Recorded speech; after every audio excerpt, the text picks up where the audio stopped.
Welcome to Retaining Purpose. For those of you that have not been here, this is a podcast about staying anchored to what matters most, especially when the pace of leadership in life picks up. Today's conversation I am genuinely excited about because it challenges a lot of assumptions we still carry about leadership, age, and readiness. Today I'm going to be joined by Aarushi Bhargava, co-president of Project 90 at the University of Calgary, a humanitarian engineering team of over 90 students building real-world solutions, from adaptive equipment for children with disabilities to international water infrastructure projects. Alongside that work, Aarushi is a third-year chemical engineering student with a minor in entrepreneurship. But what stands out most isn't her resume. It is how she shows up every day with curiosity, courage, and a clear sense of purpose. Aarushi, welcome to Retaining Purpose. I'm so excited to be here. Yeah, so you and I first met, and I think literally we have met for 5, maybe 10 minutes. Yeah. It was at the Aztec Awards ceremony in Calgary last year, and we happened to sit at the same table. We struck up a conversation, and then somebody drug you off. Yes. And I said, okay, I'm going to get in touch with you, and you're going to get on my podcast, and here we are. So how are things? Things are good. Lots going on.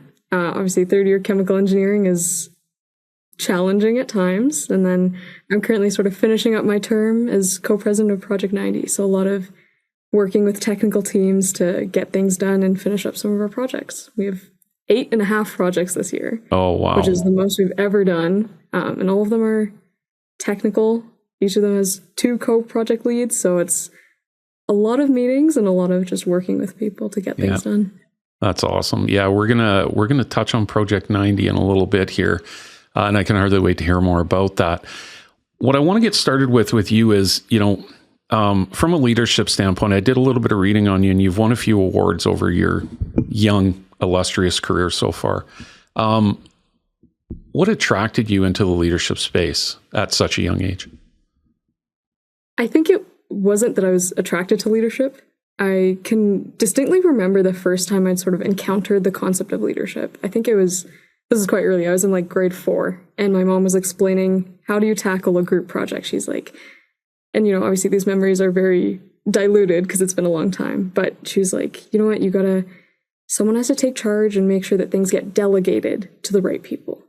And that was like my very early concept of what leadership sort of was. From there, in high school, I think I've always sort of been someone who likes challenging the norm in terms of whenever I see spaces or things going on and I'm like, you know what, this can be better.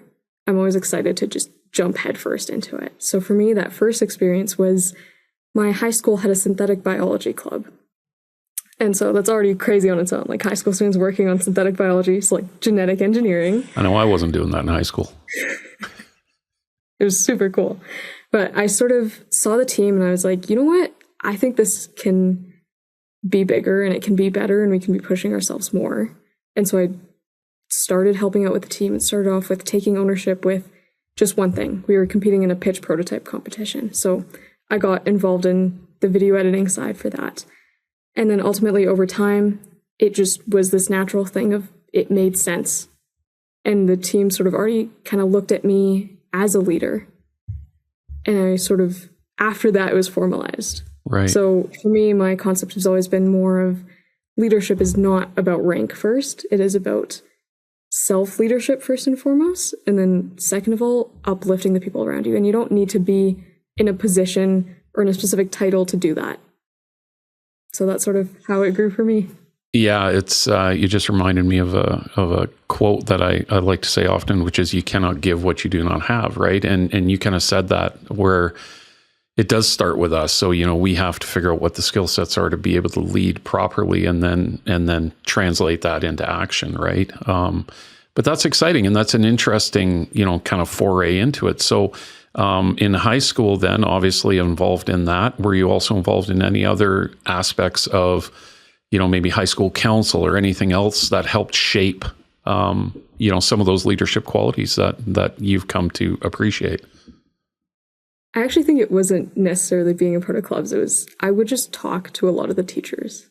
And I was fortunate to go to a very small school and have such close relationships with so many of my teachers. I would just sit and I would talk with them and explore a lot of these ideas. And there's been several very influential teachers, from that time in my life who I think first gave me the idea of like, you know what, you are also a leader in your own capacity. Like you have capabilities to do amazing things. And I think when someone puts an immense belief or faith in you to be able to do those things, it sparks that within you. At least that's how it was for me. And then from there, I did get involved in starting kind of like a student council. It was more of like a council of like students and teachers who worked together to do several things and just volunteering outside of school. So I think my experience was it was shaped by a lot of different experiences. And I think on top of that, both of my parents always have created so many opportunities for me. So like my dad, he's in the oil and gas industry, but he would take me to events and help me meet new people. And I think that really sparked that ability to just go and talk to people and learn from them. This concept I had in high school was, I had this concept of like talking to strangers. And that sounds really bad on the surface, I know. But the ability to go up to someone and just ask them questions and be curious and build relationships is so important. And something that I think a lot of young people struggle with. It definitely is something a lot of young people struggle with. We work with a lot of young individuals here, and it's something that's really hard to get across to people. And so, like, it's interesting hearing that your parents, both your parents gave you that opportunity to kind of figure out how to network, right? Yeah.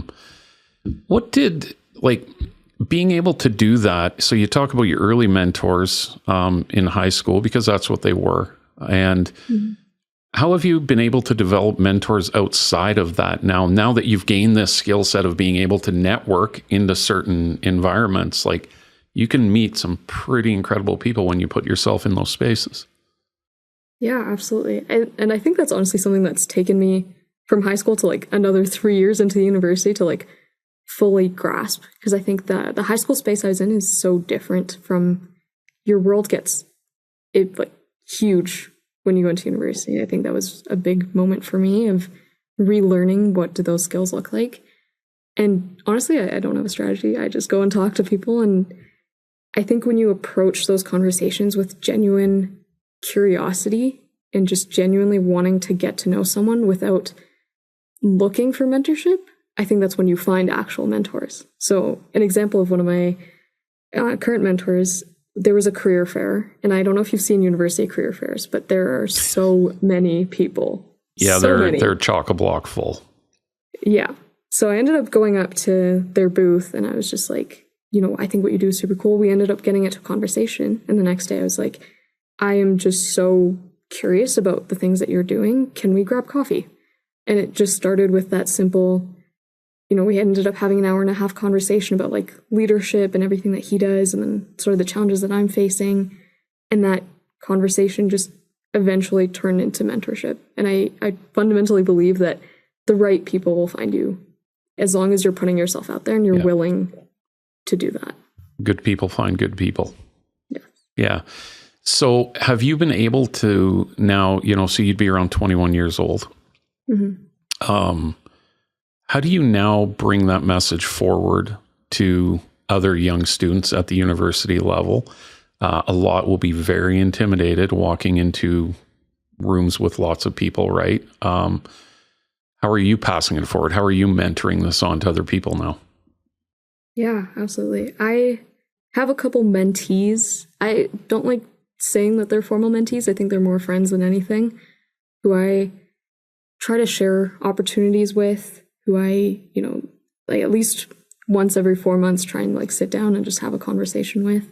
There are tons of programs through the university as well. I'm fortunate to be a part of the Scholars Academy program, which has sort of a built-in mentorship component to it. So I have formal mentees that I try and work with. There's a couple students back from my old high school who I've seen since they were in grade 7, who I've been mentoring since then. But I think the main thing that I try and do is the way that you show up as a leader is what other people pick up on. And I've seen this so many times with, being a part of Project 90 is people genuinely observe. And I think if you carry yourself with a certain, I don't want to say grace, if you carry yourself with a lot of meaning and if you show up, people also tend to show up. And so I don't have a formal way right now of finding that way to empower other people. That's what I'm searching for, is like, how do we actually help people recognize that they can be leaders too? I think that's really part of my purpose. I just haven't gotten to the point of figuring out how do we actually do that. So you've caught me at a very interesting time in life where I know that's what I want, but I don't know how to get there. Yeah, well, that's, but that's that curiosity mindset, right? Mm-hmm. Knowing that there is no destination at the end of this. It is an ongoing journey. And, I find it really interesting that, even at your age, to be mentoring and still being mentored yourself.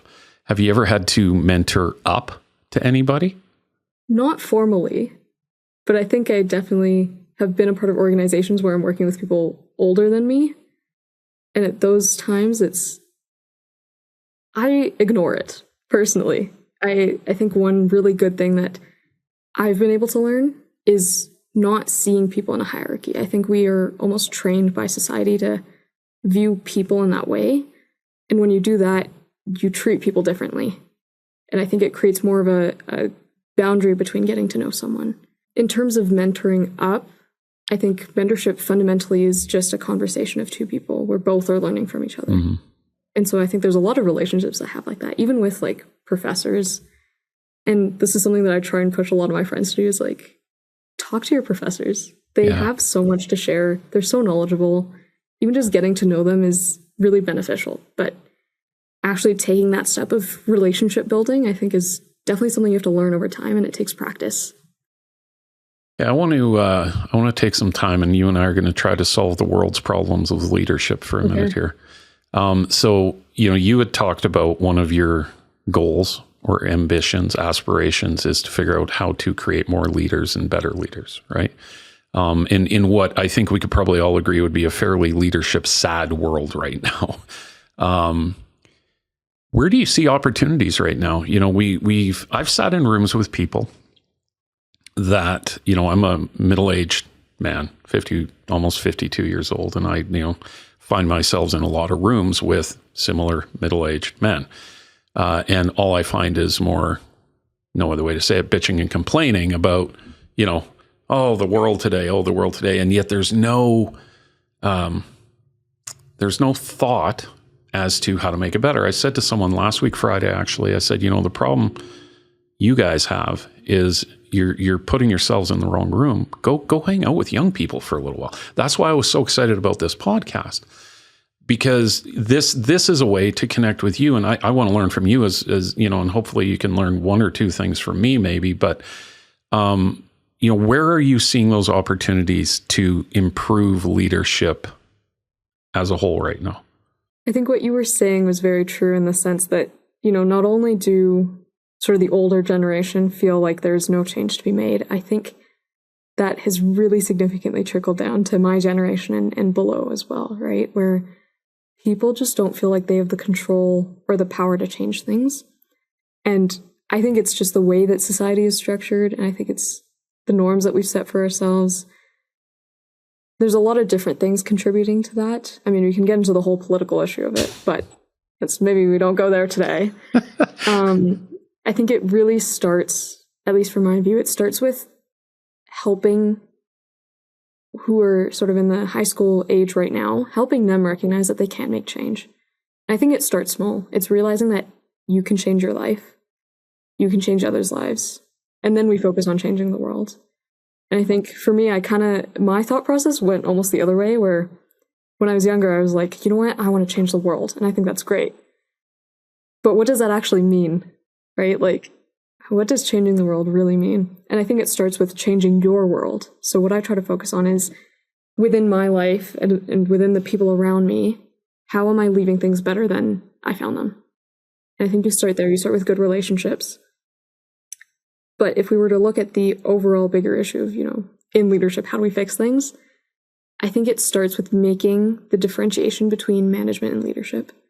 And I think this is why I feel so not excited to go into the corporate world, is because I know that it will kill genuine leaders, right? Because it's no longer about leadership, it's just about management. And I think the people who are in leadership positions, like executive positions, from what I've seen, it doesn't seem like they actually have a good grasp on leadership. And I think there's a disconnect between those things. Yeah, I totally agree. I think one of the things we're failing on right now as a society is, and you kind of talk about with change, right? Like everybody, a lot of people don't mind change. They just don't want to be the ones to have to change. Yes. And things will change. It's whether or not we grow with it. That's kind of the optional choice behind it, right? When we talk about that high school level, it's so funny because I find so much of it comes back to getting started early. There's always been talk about financial literacy. There's, and leadership literacy is something that has just completely evaporated. Now, I don't know if that's, like you said, we could go political. There's a breakdown of, values and a whole lot of other things that go along with it. Because leadership is based on values. So I get frustrated as a business owner here. I wanted to provide leadership training for my guys. They range anywhere from, at the time it was 23 to 60 or 59. And I was sending them to Dale Carnegie training. And there's lots of grants available for technical training. And there's no grants available for leadership training, right? And the problem is we're turning out a bunch of robots right now, people that just know how to do without even caring about why it's happening this way or what the end result is. But how do we figure out how to, what do we have to do to get this taught more at a younger age? And I think what you're saying is a very generational shift that needs to, or a societal shift that needs to happen, where people realize that young people can do incredible things. And you have to not only give them the tools and resources to do it, but also the belief. And I think that's very much lacking in the sense where I'd say I've been given some pretty big opportunities, even from like being in high school, but there's still always that hint of like, oh, you're just a kid, right? Like what you're going to do is not actually going to be applied to anything. And I think it starts by changing that belief. I mean, there's so much evidence of young people who have done things that can change the world. Like there's so much evidence of it. There's so many people who have done stuff, and it's about no longer viewing them as just young people. And in terms of helping improve leadership literacy, I think you'd have to change our whole schooling system for that, first of all. I think our education system genuinely destroys any creativity that you have. And I think it is not a great space to turn into a good functioning human being, at least in my opinion. Yeah. Go a little deeper on that one, if you don't mind. It's like we were saying, right, where we're just churning out robots. I think if you think about where the education system started, right, I don't think it's changed much since even like my parents' time. I mean, they grew up in India, yes, and the principles were a lot more on memorization as compared to application. Our education system now, yes, we're very focused on application and learning those things, but when are we actually giving students the opportunity to develop their mindsets, to learn real people skills? I think that's completely lacking. Even just like financial literacy. I think all of the skills that would help empower our future human beings and future people is all missing. And yes, you can say a lot of that is on parents to teach and develop in their kids, but there's a point behind having an education system. And I think we just don't have the resources going into the education system to actually support each student. I mean, I'm very privileged to have gone to a private school. Yes. So I had a little bit more of that than most students have, probably. But it's just having what I had, in the sense of having people who believe in you and who know you and can see that potential in you. Yeah. And I think, you were fortunate to go to a private school, but I would, commend you on the other side of that. You're doing something with it. Right. So, there's something to be proud of in that. Do you think that part of the challenge, and I actually get a little bit scared with what you're saying here because, without these things being taught in school and we're turning these people out, the reality is that the next round of educators will be even less informed on how to actually teach this, right? And that was going to be my question for you is, are the skill sets even there within the education system? And I'm not getting down on teachers. There's amazing teachers out there. But when it comes to, leadership, financial literacy, those skills that actually turn out in, potentially incredible human beings, are they there now? And do we worry about if they're going to be there in the future? I think that's something that's a little hard for me to speak on, in the sense where, I haven't seen what's sort of in the education system right now, but just speaking based off of the curriculum, like the Alberta education curriculum. It's like, yes, you've outlined all of these great math, science, English skills, but there's a soft skills side to everything. And I think on top of that, it's just the environment in which we're raising people. Like looking at social media is something that, I think is becoming very concerning. Like if you're sitting on the train, most people are like heads down looking at their phones. And that's not to say that I don't fall into that sometimes. Like I'm not trying to pretend I'm perfect at all. I do it too. But the fact is that I don't think we actually talk about leadership enough to young people. It's always, I'd say the average person's understanding of leadership at the high school level is, oh, I'm a part of this club. That's not leadership, in my opinion. And I think we can get into the definition of what that's leadership participation is what that is. It's participation. Yeah. So that's right. It's changing the definition and having space to challenge the way that the system is structured. And understanding that leadership, leadership isn't given, right? Like you can give somebody a title. Well, that's the lowest form of leadership you'll ever get, right? Well, I'm general manager, therefore I'm your boss. Well, it's way down here, right? You want to end up with a level 5 leader where you have learned enough to take on the responsibilities of the failures and enough to give credit to others when there's success, right? But that takes a lot of learning and educating and life experience to be able to get there. Yeah. What do you what is a leadership myth maybe that, and I know you're young, but it doesn't matter. You've been at this longer than most at your age. What's a potential myth that you kind of thought of earlier that has been disproven? I mean, I think the biggest one, and I've seen this more recently, is almost the sense that a leader has to do everything. And I don't know if that's phrased perfectly, but I think that's something that even I was having a conversation with some of my, third and fourth year friends who are not in engineering, who were talking about like, if my team doesn't get this done, like I just do it myself. And I think I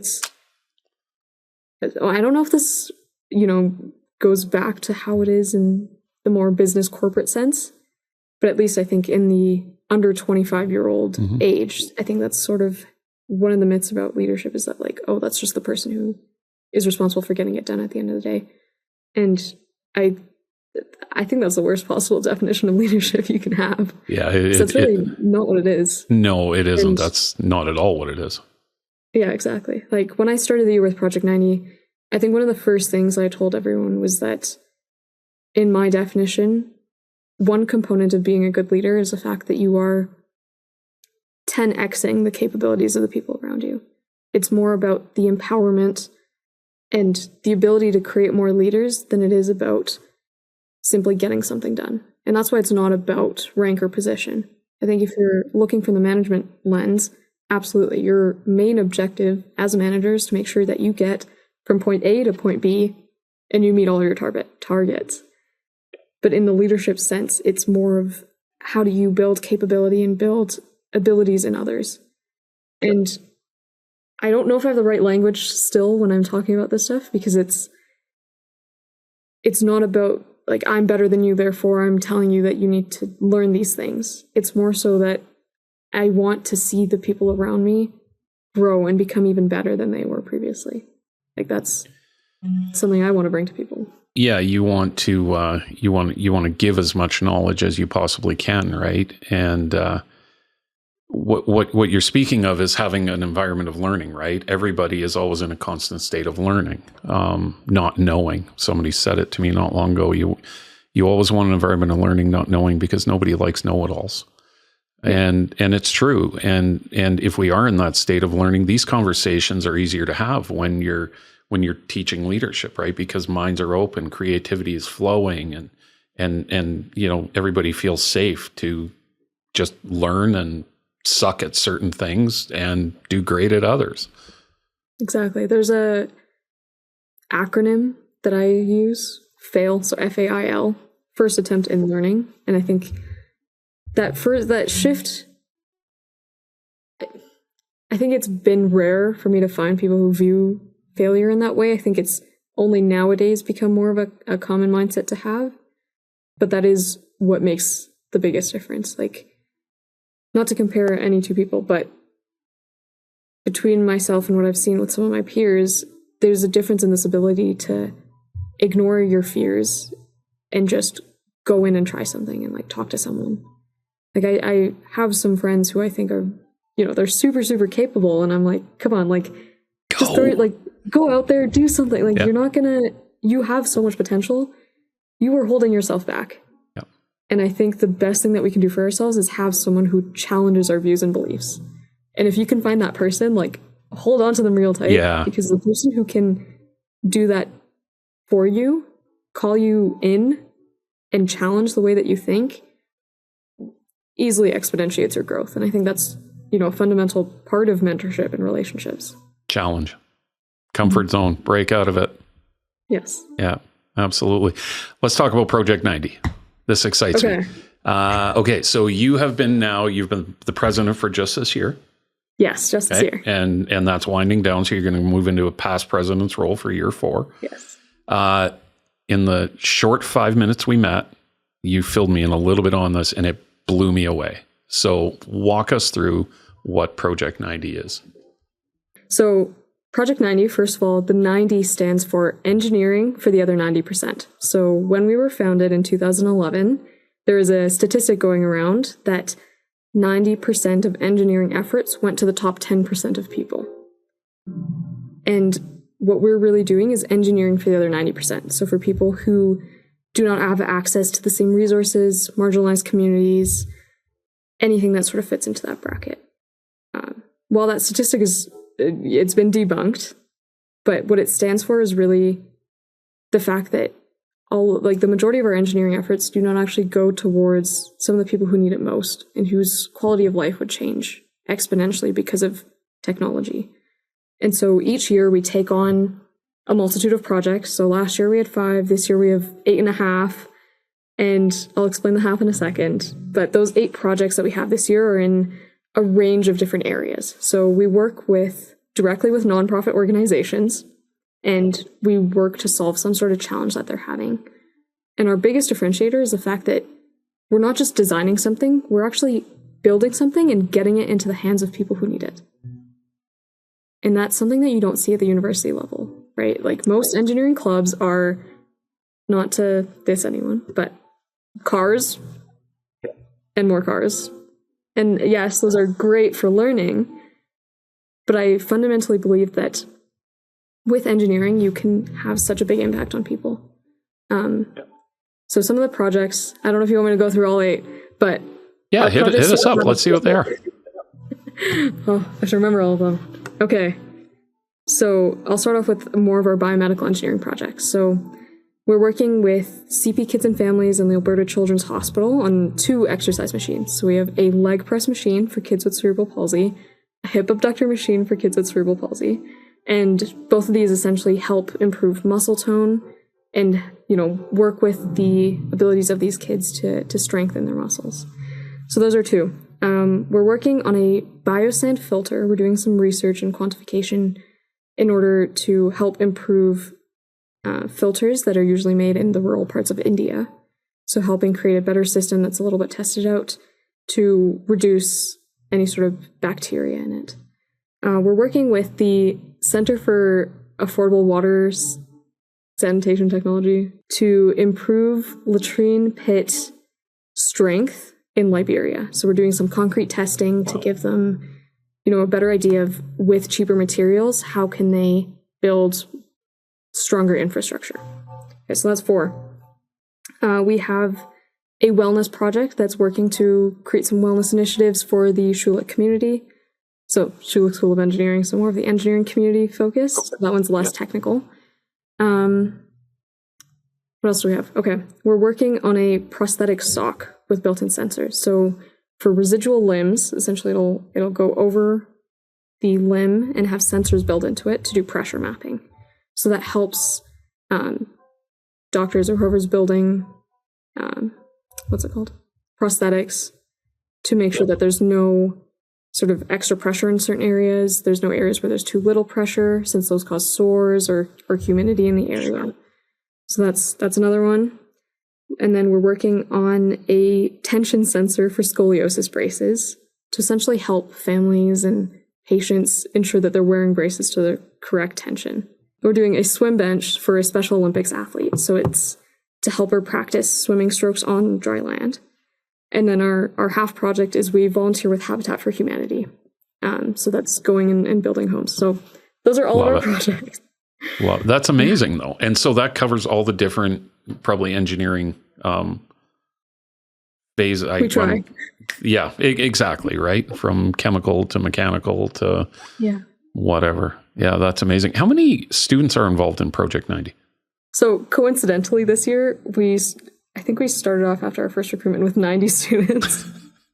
Like pure coincidence. That's fun. We actually just got 2 more people, so I think we're sitting at like 92 now. Wow. And our growth over the years, so during COVID, we'd sort of hit a lull, and then last year we had around, I want to say 40 people. So this has been our biggest year to date. We have the most amount of projects. And I think sometimes I like lie down at night and I'm like, 90 people. Like, yeah. Why am I in charge? What am I doing? Just a puppet master. No, you're the right person to be in charge. I think I've just been very fortunate to, like I was saying, like just be surrounded by genuinely some of the most incredible people. Like I wish people could see the types of people that are part of Project 90. I think there's some of the most different people I've seen. They share the same mindset of wanting to help others grow. There's just such a strong commitment to wanting to create impact. And I think that's hard to find sometimes nowadays, where we live in a world where it's all, what can I do to serve myself? Well, and it goes back to what you said earlier, which is, starting with yourself. What am I going to do to change me today? And for some of them, it's, what, I'm going to go put myself in a room with a bunch of other really smart, cool people, and let's see what we can do together. It's a cliched saying, you want to go fast, go alone. You want to go far, go together. Yes. And so what prompted that almost doubling in growth between last year and this year? What was the catalyst?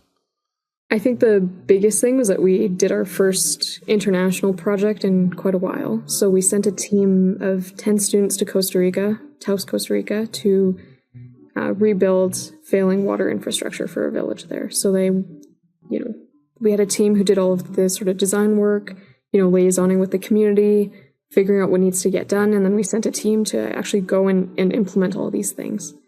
And I think people seeing the fact that our projects actually go directly to implementation has been a huge factor in people wanting to join, because they know that we're very impact driven. And I think that's a big difference from some of the other sort of clubs that are available for students to get experience. Sure. See, and I think you are a good leader, because some would have just said, well, I'm president. Of course it doubled. Yeah, duh. Why wouldn't it, right? What's your biggest challenge leading a bunch of students, 90 students? I'm sure faculty is also heavily involved in this, I would assume. Ish, maybe not. Okay. What's the biggest challenge day in, day out, week by week? I think the biggest challenge is actually my own leadership, like leading myself first. I think one of the biggest things I've seen over the past year is that the way that I show up directly almost correlates to the way that other people show up. And so I very much focus on being intentional with the things that I'm doing, how I'm talking about things, how I show up. And at the end of the day, like knowing that I don't want to be a hindrance to other people and I want to make sure that things are going well. I think the hardest thing is just, it takes up so much mental space of like, there's 20 million different things going on. How do I hold on to all these things and create a system to actually manage that many people? Like, you really have to be intentional about creating a system for it. And, I really tried to do that this year. We definitely had our hiccups, but I think that's where it starts, of creating intentional processes in order to make things smooth when you're working with that many people. Yeah, for sure. You have to, otherwise you're going to go crazy. So that's a perfect segue into a question for you personally, with everything going on, third year chemical engineering, president of Project 90, and I have no doubt there's one or two other things probably going on the periphery as well.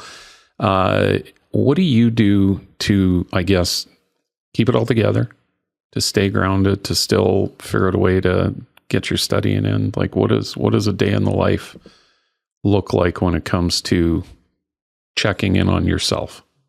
And this is something that I've been exploring a lot recently, especially because I'm sort of transitioning next year's presidents. It's like, how do you actually handle a huge workload and all the work that you're doing? How do you manage your mental space? How do you manage course load as well? I think it ultimately goes down to having systems. And what I mean by that is having almost like procedures for yourself of like, how am I going to make sure that I am hitting all the things that I need to hit and I still have that capacity to take care of myself? And I think the first thing in that is that I always try to make sure that my cup is full, because if I'm not doing good, if I'm not doing well, it is worse for other people, right? Like, if I can't show up at 100%, I'm of no use to anyone else. I can't help anyone. So it's figuring out what works for that. For me, that's, I protect my time very carefully. Like, my calendar, every single thing is meticulously scheduled for me, of like, this is what I'm doing at each time. This is when I'm getting schoolwork done. This is when I'm going to the gym. So it's really about knowing, how do you fulfill yourself back? And I think the biggest thing in that is being surrounded by good people. Mm-hmm. I think in the past year, I've had so many beautiful relationships, come into fruition that genuinely keep me grounded. And I think the people that you surround yourself with have the biggest impact on you. So I'm very careful with, who are the people who I'm around most of the time. Yeah, well, essentially, who are the people that you're allowing into your inner circle, right? And that is what it is. We do have to protect that, because that impacts who we become as an individual. How big of a role have your parents played in this? I think it's hard to quantify. I think it's just the fact that I can lean on them when things are tough. So, I am a very independent kid, I want to say. Like, I don't tend to go and talk to them about all my problems.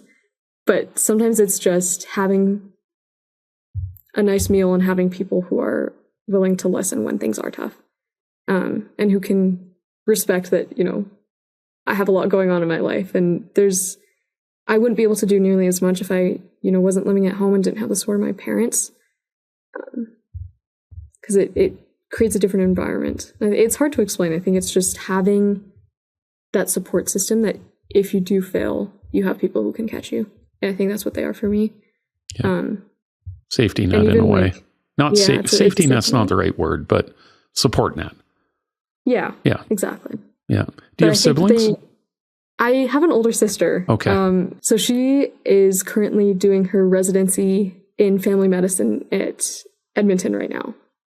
So, I think she really paved the way for me in a lot of things. So, so her story, she did 3 years of chemical engineering with a minor in biomed. Wow. And then gets into med school, which is like insane. I'm feeling bad for your parents more than anybody right now, to be totally honest with you. Like, I hope you guys are smart enough to get some scholarships. Yes. Yeah. See, there you go. Perfect. Okay. So she's quite a bit older then too. She's only 4 years older than me. Oh, okay. So she graduated med school at 23. Oh my gosh. You got to be kidding me.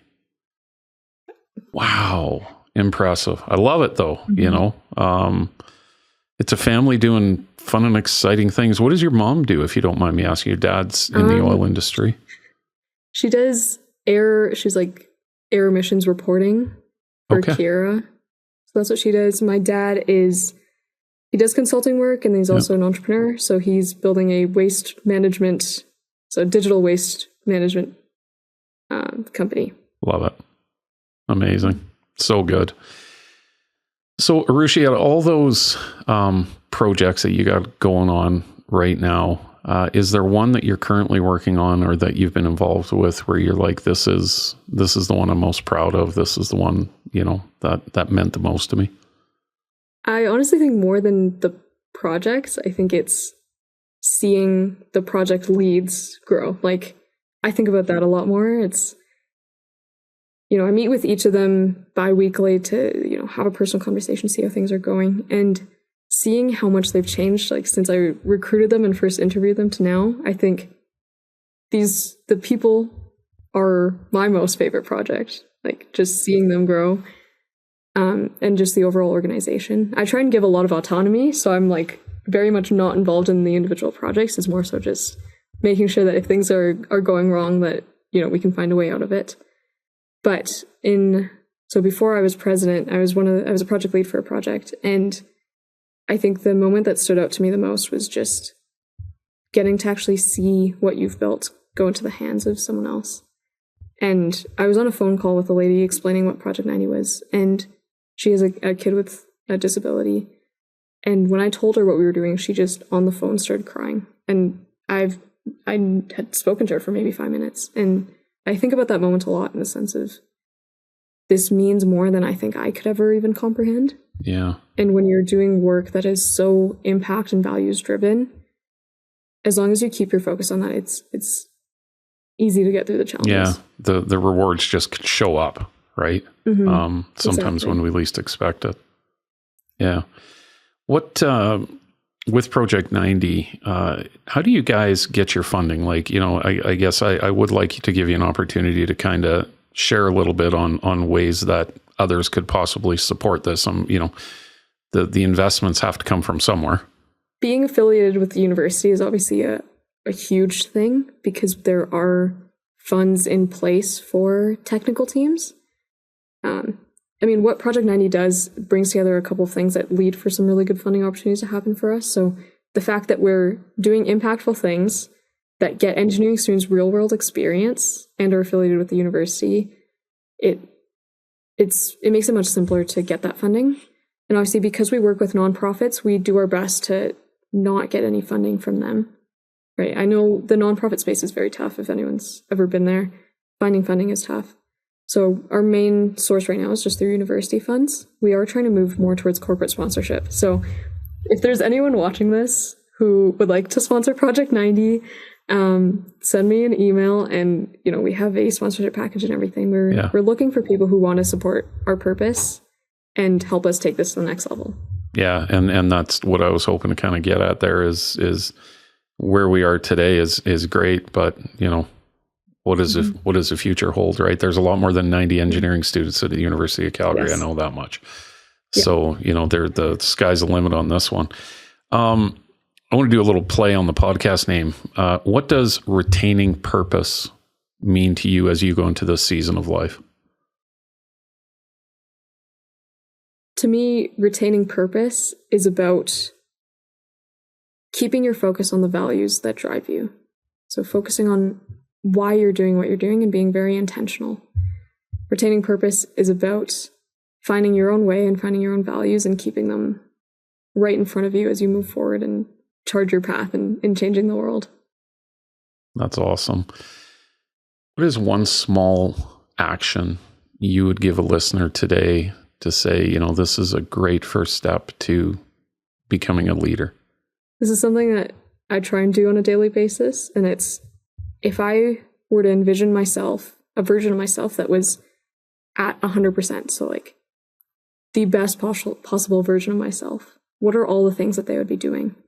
And envisioning, how would they act, how would they behave, and take that and just do it. Shorten the time between, thinking about all these things and your actions, and push yourself and find executing. people who question you. Yeah. Yeah. Yeah. I think too often if you take too long, you figure out a way to convince yourself not to do it. Yeah. Yeah. Yeah.